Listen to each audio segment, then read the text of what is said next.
युग, अरे आप दोनों यहाँ? कुछ गलत बजा रहा था मैं? ये ज्यादा शोर कर रहा था? नहीं, ऐसी कोई बात नहीं। युग, तुमने वो मुझे तुम्हारे साथ गाने का प्रपोजल दिया था, क्या मैं तुम्हें ज्वाइन कर सकती हूँ? क्यों नहीं, बिल्कुल कर सकती हैं आप। सलोनी जी, एक छोटा सा हर्डल क्रॉस करना होगा। वो क्या है, म्यूजिक कंपनी जिस भी को सिंगर को लेगी मेरे साथ, उसका पहले एक ऑडिशन लिया जाएगा। लेकिन आपके मामले में ये सिर्फ एक फॉर्मेलिटी है, क्योंकि आप डेफिनेटली सिलेक्ट होगी। आप फटाफट तैयार हो जाइए, मैं अभी फोन करके टाइम फिक्स करता हूँ। धारी धाऊ ने अच्छा खासा काम शुरू किया था खाना बनाने का, उसको भी नजर लग गई पता नहीं किसकी। अब तो जब तक इस केस का फैसला ना हो जाए और देवरानी बेदाग छूट के ना आ जाए, हम काम दोबारा शुरू भी नहीं कर सकते। सपने में भी मत सोचिएगा कि उस काम को दोबारा शुरू होने दूंगी मैं। पहले क्या कम बेइज्जती हुई है जो और करवाऊंगी? जो होगा सो होगा, लेकिन आप लोगों को काम शुरू नहीं करने दूंगी। जिसे आप लोगों का सहारा बनना चाहिए था, आज वो खुद आप लोगों के सहारे का मोहताज है। इतना लाचार और इतना मजबूर महसूस कर रहा हूं कि जी करता अपनी जान दे दूं। समर, ना बेटा, खबरदार जो तूने अपने मुंह से ऐसी बात निकाली। बेटा, तू हमारे जीने की वजह है। अगर तुझे कुछ हो गया तो तुझे लगता है कि हम एक पल भी जी पाएंगे तेरे बिना?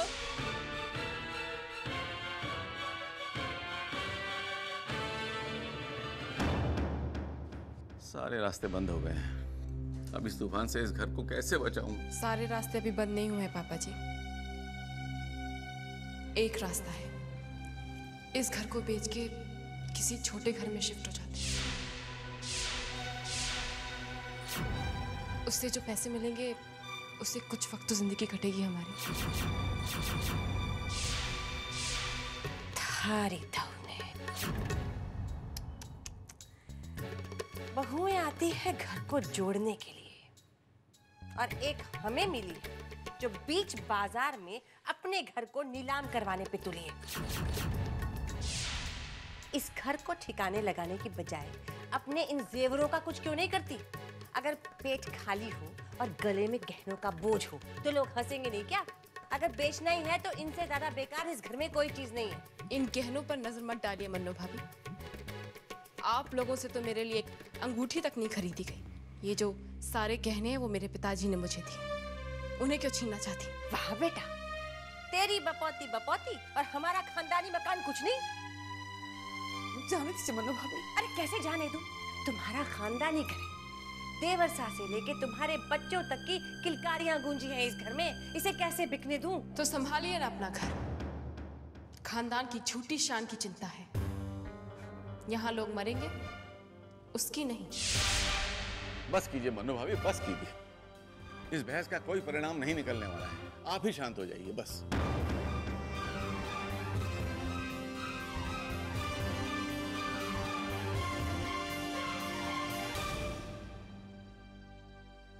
कावेरी, तुम्हें मन्नू भाभी से इस तरह बात नहीं करनी चाहिए थी। एक मिनट मम्मी जी, मेरी भी एक विनती है आपसे। यूं परायों को अपना और अपनों को पराया समझने की आदत छोड़ दीजिए, वरना ऐसा पछताएंगी कि सिवाय हाथ मलने के बाकी और कुछ नहीं रह जाएगा। कावेरी, मतलब क्या है तेरा? कमाल है मम्मी जी, मतलब सब कुछ इतना साफ दिख रहा है। हाँ, अगर आपको फिर भी नहीं दिख रहा है तो आप भी समर की तरह आंखों पर चश्मा लगवा लीजिए। आपने देखा नहीं, मन्नो भाभी आपके समझाने में तो चुप हुई नहीं। हाँ, मगर जब पापा जी ने अपनी आवाज उठाई तो वो एकदम शांत हो गई। मन्नो भाभी बड़ी इज्जत करती हैं पापा जी की, और पापा जी भी बड़ी इज्जत करते हैं उनकी। बड़ी चलती है उनकी इस घर में, और आपको तो एक कोने में गुलदस्ते की तरह सजा कर रख दिया इन्होंने।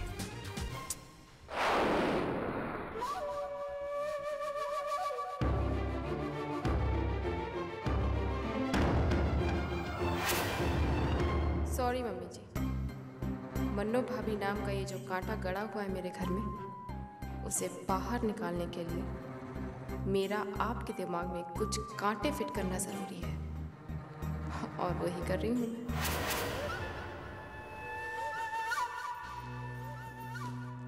Are you guys ready? भगवान को मस्का वस्का लगाना हो गया, अब चले, ऑडिशन का टाइम हो गया है। मुझे चलने से पहले भाई साहब और भाभी साहब की आज्ञा लेनी होगी। सलोनी, एक बार काम हो जाए उसके बाद ही उन्हें बताना ठीक रहेगा। ये उनके लिए भी खूबसूरत सरप्राइज होगा। लेकिन उन्हें बताया भी ना। कम ऑन सलोनी, वो इतनी सी बात का बुरा मानेंगे क्या? और मैं हूं ना तुम्हारे साथ, चलो चलो चलो।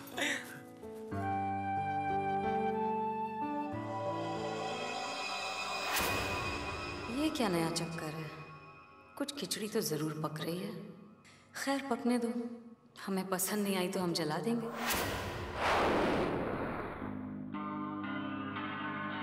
अरे ब्रजेश जी, आप जा रहे हैं? जी।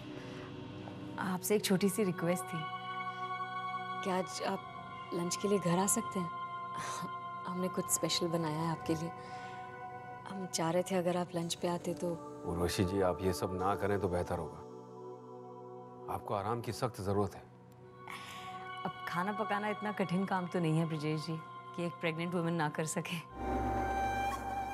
वैसे भी ब्रजेश जी, अब कुछ ही वक्त तो बचा है जब शायद हम एक पत्नी की तरह आपसे हक जताकर कुछ मांग सकते हैं, रिक्वेस्ट कर सकते हैं। ठीक है, मैं जल्दी आ जाऊंगा। Thank you so much.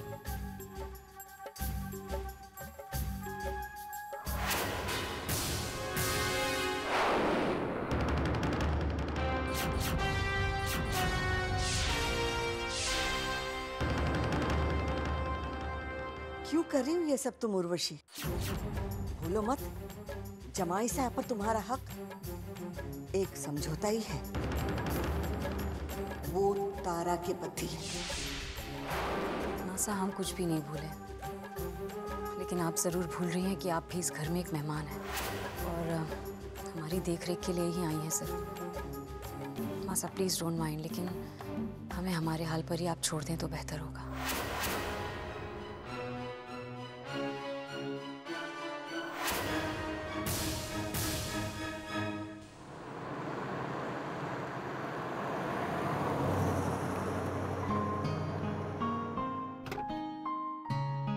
अरे, आप नीचे क्यों नहीं उतर आए? नहीं, मैं यही गाड़ी में तुम्हारा इंतजार करूंगा। क्यों? आप भी चलिए ना मेरे साथ, प्लीज। नहीं सलोनी, अगर मैं सामने रहा तो तुम भी नर्वस होगी और मैं भी। Best of luck. Thank you.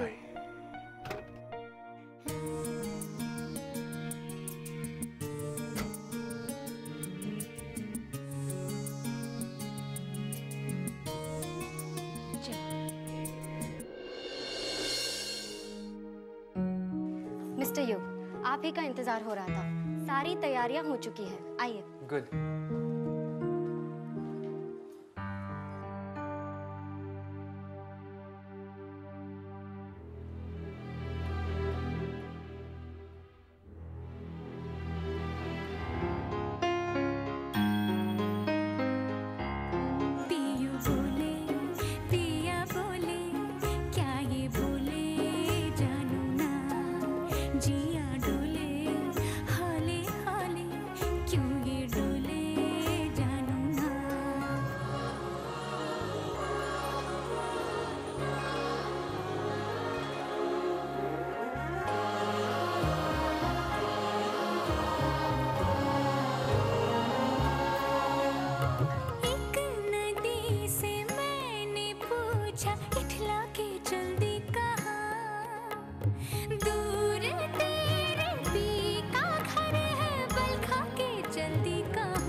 To good.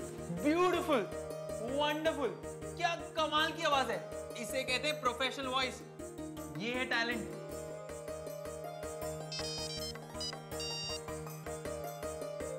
जी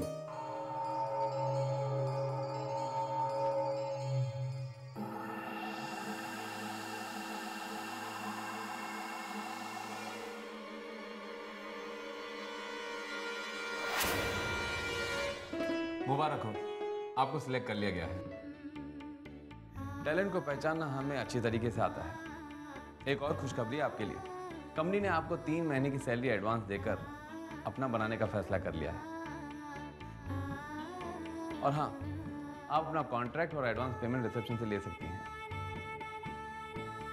मैं उन्हें अभी इन्फॉर्म कर देता हूँ। Wish you good luck. Thank you sir.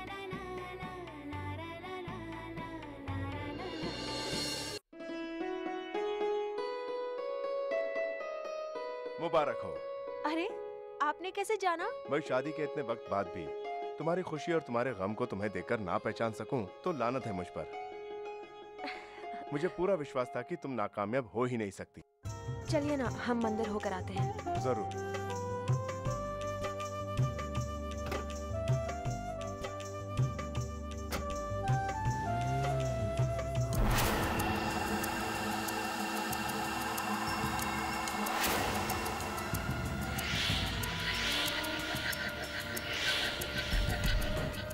इस घर को मुसीबतों के भंवर से निकालने का अगर कोई तरीका है तो वो जो कावेरी ने सुझाया है।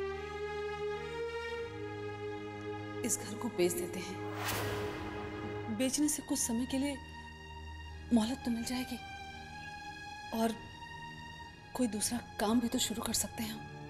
अरे ये तुम्हारा पुश्तैनी घर है, इसे बेचने की सोच भी कैसे सकती हो तुम?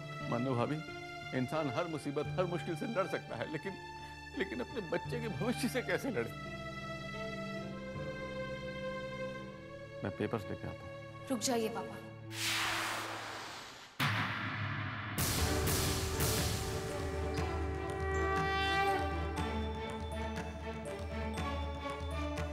ये घर नहीं बिकेगा।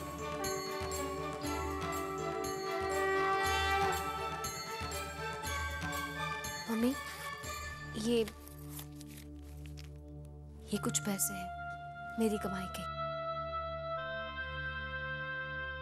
मैंने अपने लिए काम ढूंढ लिया है, उसी का एडवांस है। ये क्या कर रही हो सलोनी? अब क्या बेटी की कमाई से घर चलाऊंगा मैं? क्यों नहीं चला सकते पापा? आज भी तो वो बेटी है ना आपकी, तो बेटी अपना फर्ज क्यों ना पूरा करे? जमाई साहब, क्यों पाप डाल रहे हमारे सर के ऊपर आप? ये पाप नहीं है मम्मी। आप लोगों ने मुझे जिंदगी दी है, पाल पोस कर बड़ा किया है, इतना अच्छा ससुराल दिया है।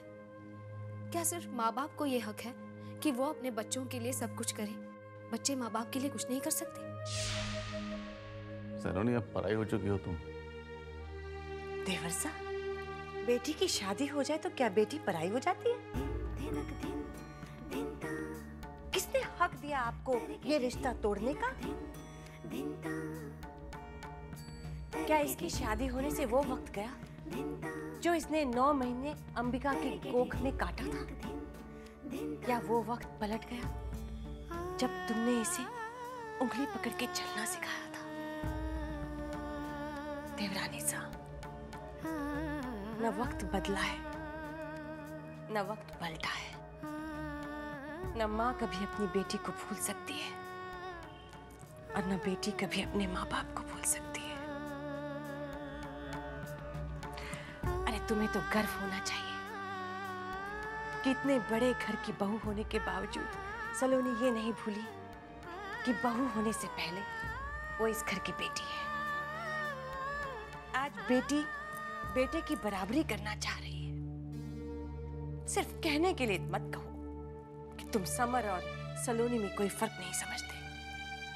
करके दिखाओ।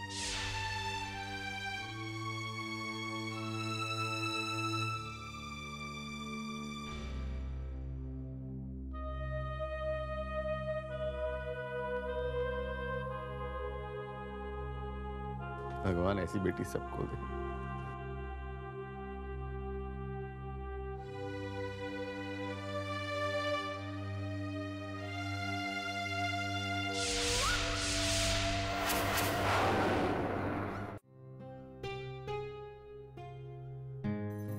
अरे आप इस वक्त, आपकी तो मीटिंग थी ना?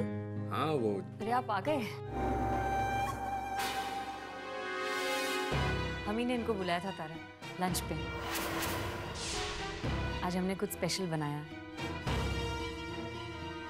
बाबू मासा, चलिए ना इकट्ठे लंच कर लेते हैं। विजय जी, आप जी माफ कीजिएगा, बिना सूचना दिए आ गए। एक्चुअली मैं आपसे माफी मांगने आया हूँ। माफी किस बात की? जी मुझे पता नहीं था, अगर होता तो नार साहब के ससुर जी को अपने यहाँ प्यून की नौकरी देकर उनका अपमान कभी नहीं करता।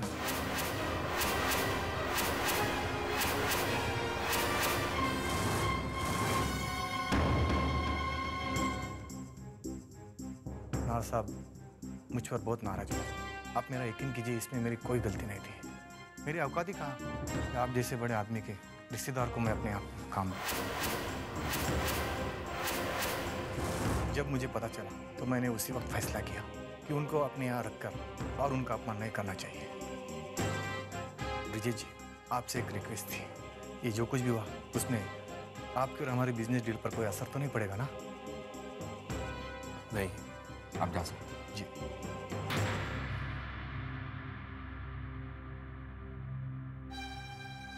अब तो हद ही हो गई ब्रिजेश जी। नार बनना को भी क्या कहें उनसे। अब अजीब ससुराल ढूंढ रखा है उन्होंने। डोंट माइंड, लेकिन वहाँ कीचड़ उछलने से शायद कोई फर्क नहीं पड़ता है, लेकिन उसके चींटों से इस घर की दीवारें जरूर गंदी हो जाती हैं।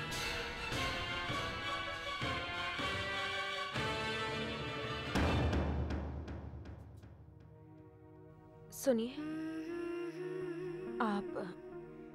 आप इस बात को लेकर बिल्कुल परेशान मत होइएगा कि एक बार काम शुरू होने के बाद मैं घर पर ध्यान दे पाऊंगी या नहीं। मैं एक बेटी और एक बहू दोनों के फर्ज पूरे करने में कोई कसर नहीं छोड़ूंगी। लेकिन फिर भी अगर कोई भूल हो जाए तो माफी की गुंजाइश है ना? पहली बात तो कोई चूक होने का सवाल ही नहीं उठता, और अगर उठता भी है तो मैं जानता हूं कि मैंने एक इंसान से शादी की है, किसी जादूगरनी से नहीं जो छड़ी घुमाते ही सब कुछ ठीक कर दे। लेकिन सलोनी, मुझे एक बात की टेंशन हो रही है। अगर घर पर भाई साहब और सब लोगों ने तुमसे ये पूछा कि तुम्हें काम करने की क्या जरूरत आ पड़ी, तो क्या कहोगी? क्या ये कह पाओगी कि तुम्हारे पापा जी पियून की जॉब कर रहे थे? क्या ये कह पाओगी कि तुम ये सब अपने पापा मम्मी की मदद करने के लिए कर रही हो? कहना तो पड़ेगा ही। भाई साहब से ना कुछ छुपा सकती हूँ ना झूठ बोल सकती हूँ, लेकिन कैसे कहूंगी? क्या हिम्मत जुटा पाऊंगी? सलोनी, तुम्हारा ये कहना तुम्हारे पापा के सम्मान को ठेस पहुंचाना होगा। मेरा सुझाव यह है कि तुम भाई साहब को और बाकियों को ये वजह ना बताओ। पापा के सम्मान को बचाने के लिए अगर झूठ भी बोलना पड़े तो वो झूठ नहीं होगा।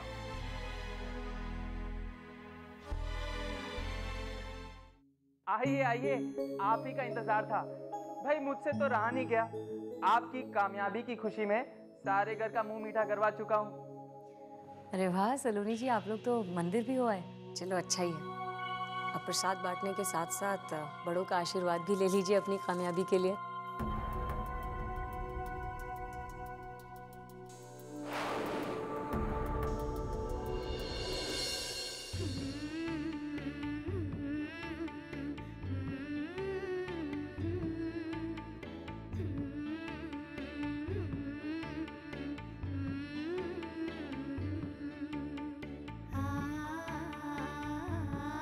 ये तेरा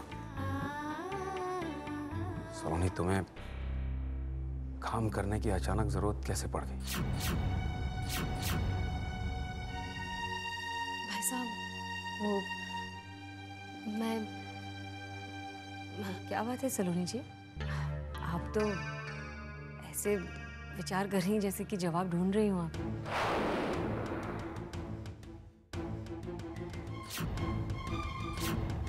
गाना गाना शौक है ना आपका, इसीलिए कर रही ना ये सब आप।